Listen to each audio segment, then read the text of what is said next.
আমি একজন প্রবাসী। তো অনেকেই মনে করে আমি অনেক হাসি খুশি থাকি, কারণ আমার এই মুখে অনেক মিথ্যে হাসি।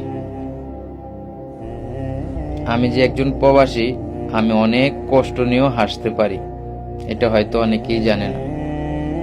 প্রবাসীরা কত কষ্টে থাকে, কত কষ্ট করে যে একটা দিন পার করে, এটা একটা প্রবাসী শুধু জানে। প্রবাসী জানে আর আল্লাহ ভালো জানে।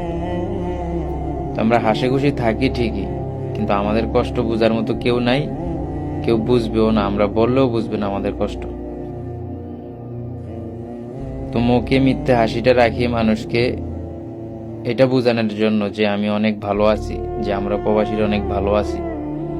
বিশেষ করে ফ্যামিলিদেরকে, যে আমরা ভালো আছি এখানে, কারণ আমাদেরকে নিয়ে ফ্যামিলিরা টেনশন করে।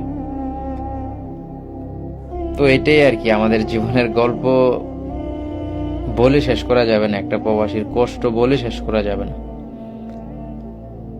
প্রবাসী না হলে বুঝতেই পারতাম না যে একটা পুরুষের বা একটা প্রবাসীদের কত কষ্ট থাকে লাইফে বা জীবনে। কত জিনিস চাইতে গিয়ে পাই না, কত জিনিস হারাইছি প্রবাসে এসে, কত কষ্ট পেয়েছি, কত খাইতে কষ্ট হচ্ছে।